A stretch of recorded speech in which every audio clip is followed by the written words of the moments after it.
Hey everyone, Anthony Fantano here, internet's busiest music nerd. You know who it is. It is time for my highly anticipated review of this new Run the Jewels album, Run the Jewels Fast! LP and Killer Mike, beloved hip hop duo, on their third full length commercial effort together, which they saw fit to drop early on Christmas as a download. The physical is coming out in 2017, and I am not flying solo on this review. Not only is this a highly anticipated review, but this is a highly anticipated combination, collaboration, conversation with a true original in the YouTube music reviewing community, Mr. BIGQUINT. We've been talking for a long time about, hey, when are we going to do a review together? When are we going to do a video together? And it just seemed like this album over here was the most appropriate moment to make it happen. So we're just going to be shooting the shit, talking about this record, talking about its pros, its cons, what we loved, what we didn't love, and giving some final thoughts on it at the end. And that's it, guys. So let's get into that conversation. Transition. And here we are finally, through the magic of the internet, linking up for a long anticipated collaboration review. When I told people we were going to do this, people were freaking out. Oh man, I'm telling you. I'm telling you, man. It needed to happen. And honestly, it needed to happen. You know, I've been waiting to do this for a while. So, you know, glad it happened now. Right on time, you know. So you've already heard the record. You know, you already have your thoughts on it. This isn't going to be a first reaction or anything like that. You know, though people can anticipate that on your channel. That's coming. Oh yeah, that's coming soon. But we're going to be talking about just afterthoughts, basically what you and I thought of the record.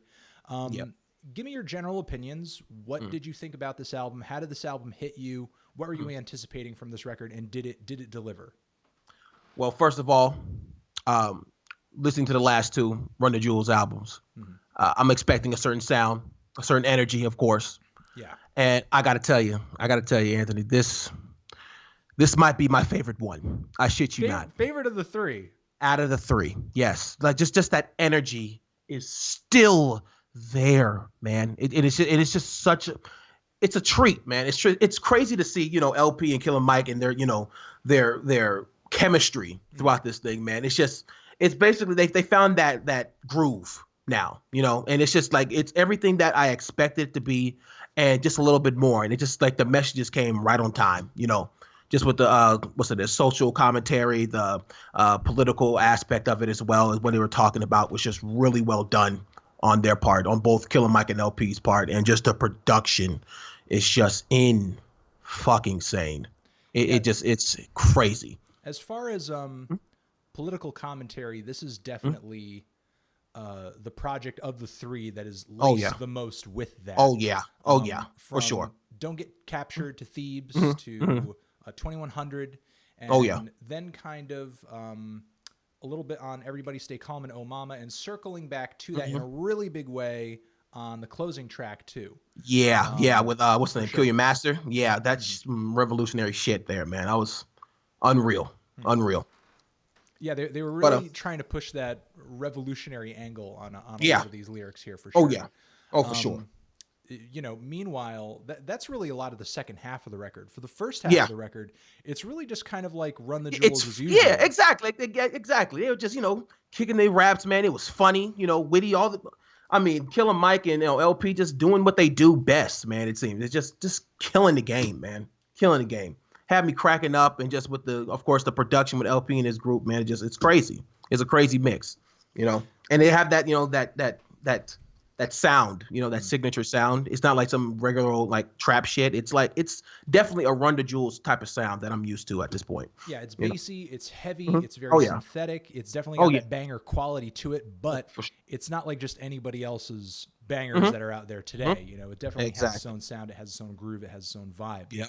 I will say that the first half of the record to me was near flawless, with the exception of the intro track. Yeah, it was very calm. It was very like, you know, it was very calm to me, you know. And the intro track to Run the Jewels 2 was not like this hard hitting, like it's just, you know, guns blazing from the gates, but it was really dark, heavy, kind of ominous song, you know, whereas like Down, I feel like really kind of failed to set any kind of tone, you know? Wow. Just kind of felt like Yeah. this spacey kind of non-track, but then when Talk to Me started, that to me really felt That like shit, an yeah, intro. that was intro. That was the fucking intro to the album, man. Like with Down, he was talking about, of course, going through just he could have fell off. Like they both could have fell off, but overcoming.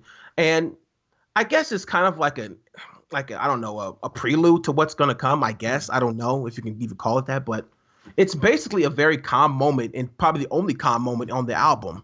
I mean, once it takes off and it doesn't stop. It's crazy. It does. And the first moment where it's like, I mean, Talk to Me and Legend has it, great tracks, really like Run the Jewels.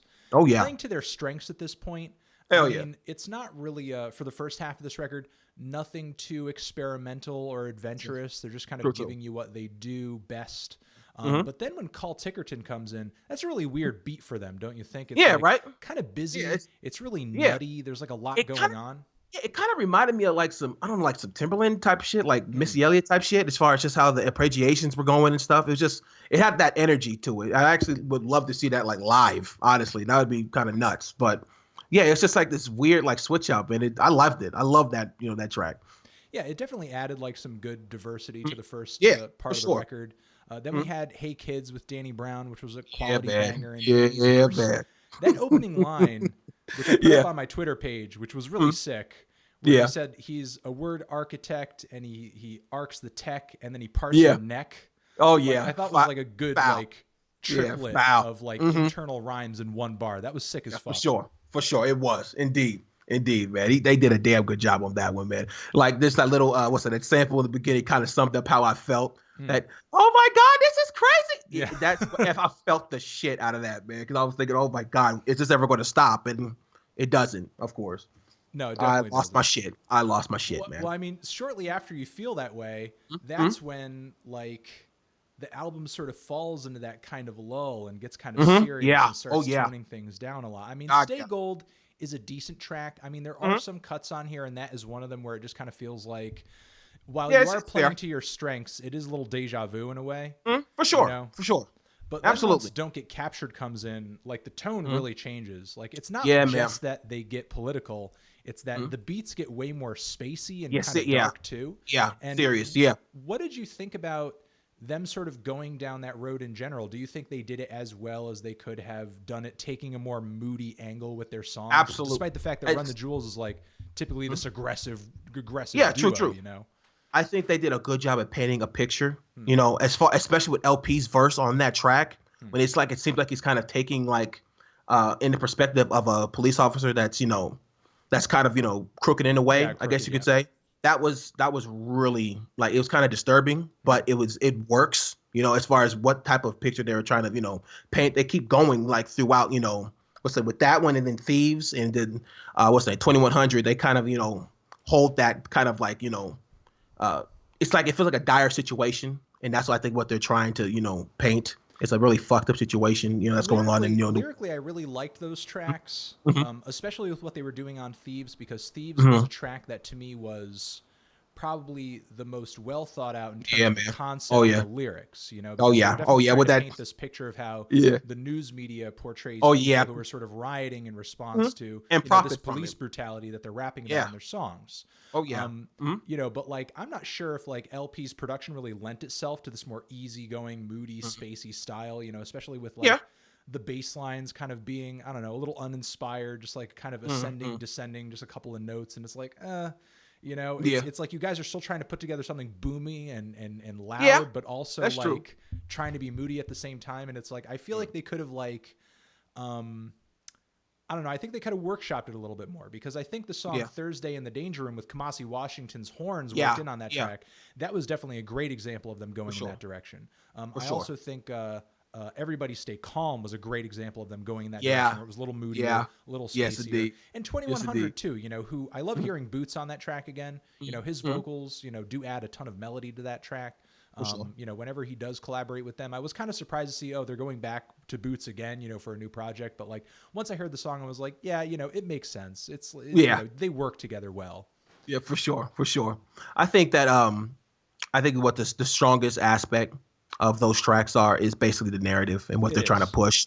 And honestly, that was okay for me. You know what I'm saying? As far as just how the beats and good stuff are kind of different and kind of moody, but I think it's a part of that picture that they're trying to push, and it makes sense to me, at least. Definitely makes sense. The song Panther Like a Panther, that song sort of Yeah. sticks out in the second half because it Yeah, it does does. kind of like, change It the goes momentum back. a little Yeah. bit. It's like, Yeah, okay, it goes we're back to not what going to they're give you used to. these moodier Mhm. tracks for too long, Mhm. Like, how did that song strike you sort of at this point on the album? Well, for one, I realized that Trina was on it, which is hella random to me. Mm. Like Trina, that's crazy, fucking Trina. I mean, she's not like rapping or anything; she's on the hook, but it's cool though. It was really cool. It was like a nice little break from the doom and gloom, I guess you could say. Yeah. But it works. It fits in its in the, I guess, consistency of the project itself.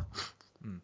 No, I mean, I think it's a good change of pace, like you just Mm-hmm. said. Although it is another one of those moments where it just kind of hits me as like, okay, you guys aren't really like pushing forward or anything at this point. It just kind of feels like Yeah. another like song that could have been on Run the Jewels too, And that's the thing. There are a True. couple tracks on here that to me felt like they could have just snugly fit into that album.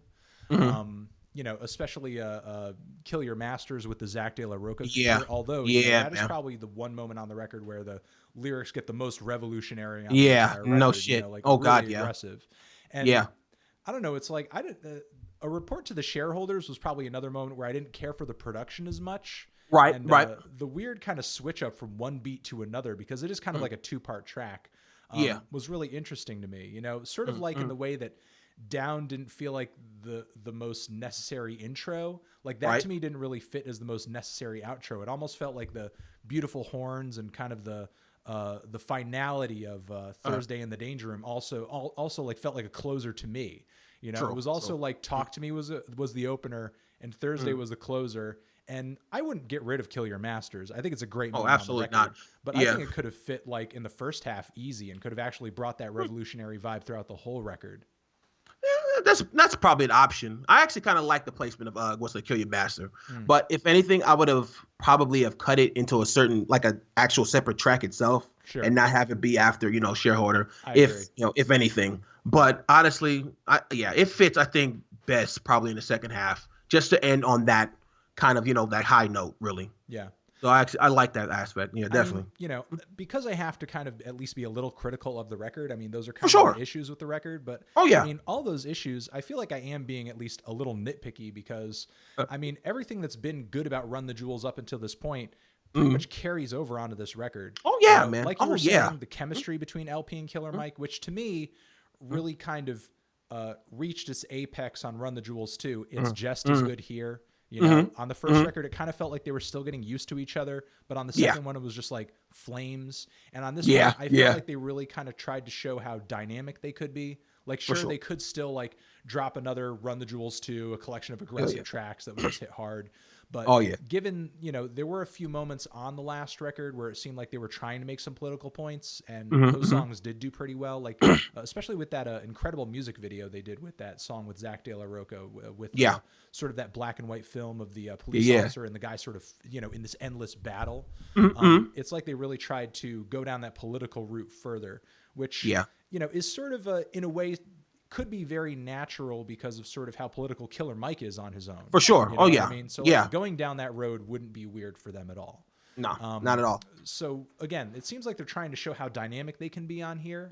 And for the most part, I would say they definitely succeeded. Yes, me too. Absolutely. They did a damn good job in that aspect. So, I mean, as far as the lyrics and the production, it's like, again, it's just really very much a continuation of Run the Jewels too, in terms of quality, personality, wit, the humor of LP and Killer Mike too. Yep. Shine through again. Yes, indeed.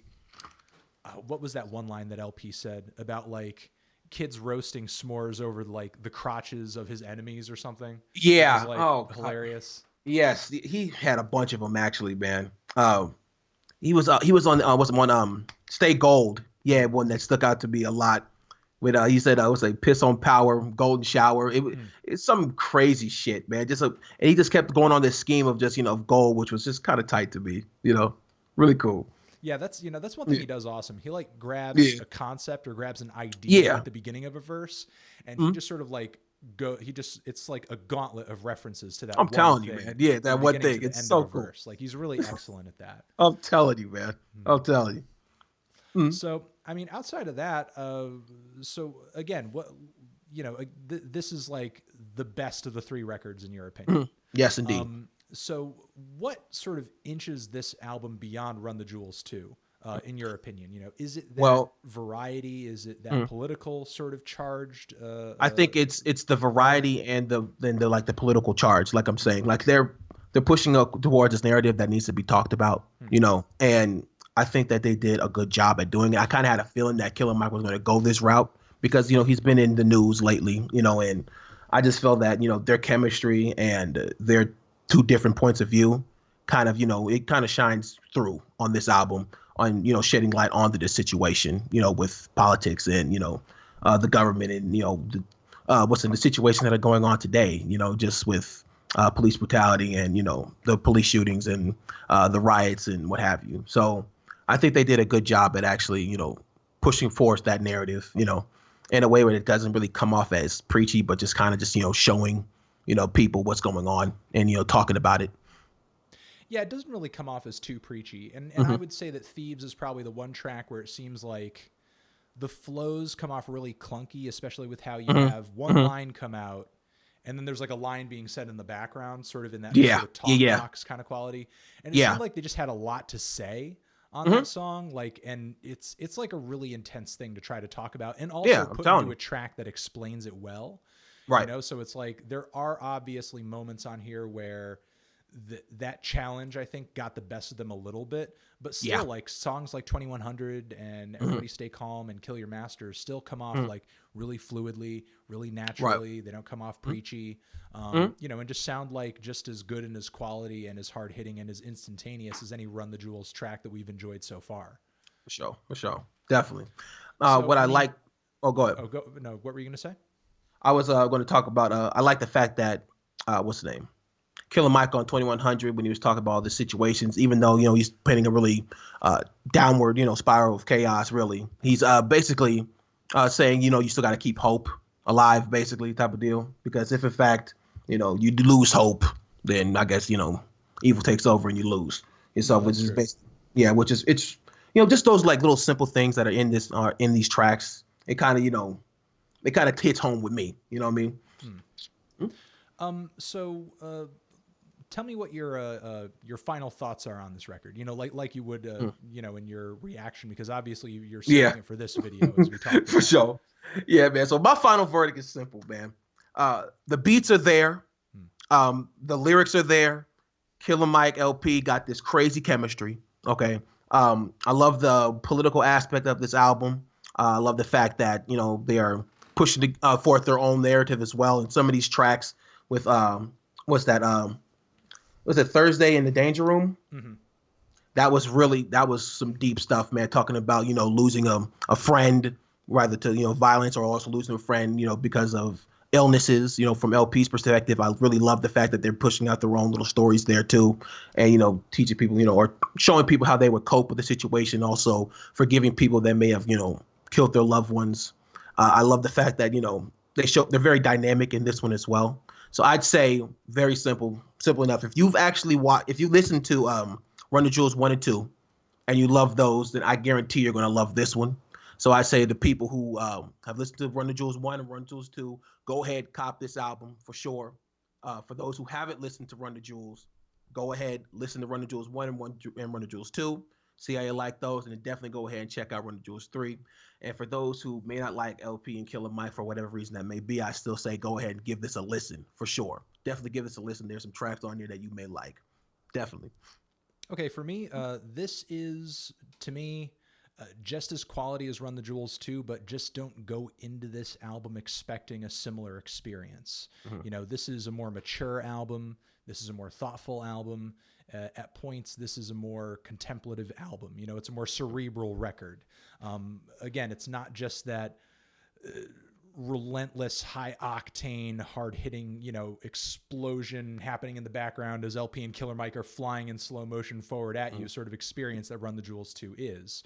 There are some serious, very serious topics sort of being explored and talked about in the second half of this album. And sometimes, I think Killer Mike and LP go through some growing pains trying to express some legitimate feelings and thoughts on these issues, you know?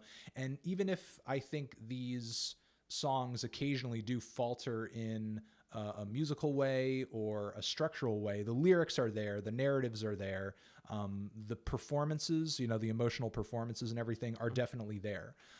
You know, so I can't take that away from them at all. You know, and actually, like, there were some songs that once I read deeper into what was being said, they sort of clicked a little bit more than they did initially when I was like, oh, this one kind of sounds weird to them, you know, weird for them, you know. For the most part, the first half of the record, you know, with the exception of the intro, which I for whatever reason, no matter how many times I listen to this record, it just seems more and more unfitting as the intro track. The first half of the record is great. It's just one hard-hitting song after another. There's not really a song or a moment I would take away from this album as being like totally lackluster or unnecessary, other than just kind of like a few spots at the very beginning and the very end. So, you know, it's just like another quality record from Run the Jewels, in my opinion. And, you know, they continue to sort of push forward the envelope of hardcore hip hop. You know, there aren't too many artists out there who are taking hardcore hip hop and, you know, because this in a lot of ways is hardcore hip hop when you look at the lyrical content here, when you look at the political content, when you look at the sort of emotion that the beats try to evoke out of the listener. Like, this is hardcore hip hop all the way. And yet it sounds nothing like anything hardcore hip hop has done up until this point, you know, and that's been true for Run the Jewels 1, Run the Jewels 2, Run the Jewels 3. While this album in some respects may seem a little safe for them because they've kind of established this sound and they're sticking to it on this record, for the most part, they're doing it as quality as they would, you know, on Run the Jewels 2 and on Run the Jewels 1, you know, so this is by far not a disappointment at all. Would I loved him to push the envelope a little bit more sonically? Sure. But they definitely did politically, and they definitely did narrative wise on this record. This to me is easily, you know, like a strong 7 to a light 8. Definitely going to be one of the better hip hop records of, well, I mean, it's obviously one of the better hip hop records of 2016, you know. That's for sure. Yeah, but you know, they came out with it just at the tail end of the year. So this is probably just going to end up on my 2017 list. I figured. Because I already came out with my 2016 list. You know, as a lot of people have pointed out, you know, they're like, oh, Anthony, what are you going to do? They already came out with it. You have to revise your whole list now. You totally fucked up, dude. You didn't wait. I'm telling you. I waited, and I'm thinking it'll probably end up somewhere in there. Maybe we'll see. We'll see. Good. But yeah, I've definitely enjoyed the shit out of this album, man. I love this one. This is a really good job. Okay, man. Well, that has been our review of this record. Thanks for coming on and talking with me about it, man. Oh man, not a problem. Anytime. All right, Big Quint, his channel is linked down there in the description, of course, and his Twitter account too. Follow that dude on Twitter. Subscribe to that man on YouTube. Please. Because I really enjoy it. I really appreciate it, man, for real. Because not only is he bringing, you know, different perspectives than me and different reviews than me, but he just has a very different review style than me, which is why, of course, I had to get him on here and why I enjoy watching his videos. He just has a totally different approach. He's very visceral. He's very in your face. He's very energetic. And, you know, so I thank you for coming here and sitting down and just kind of being, you know, boring music nerd with me in this video over here. Not a problem, man. I love it. His reaction to this album will be way more animated. His solo reaction. Brace yourself, y'all, for real. There was sweat. Sweat. a lot of sweat, man. It was a great time. Musician, have you given this album a listen? Did you feel the way I did about it? Did you feel the way Quint felt about it? Did you feel your own way about it? Let me know in the comments. And yeah. That's it, guys. Thank you for watching. Hope you enjoyed this conversation. I was really glad that I was actually able to finally get a video together with Big Quint. And I have a feeling since the conversation went well, you know, there will most likely be another one in the future. All sorts of links next to my head. Subscribe to the channel, official website, too. And you're the best. Forever.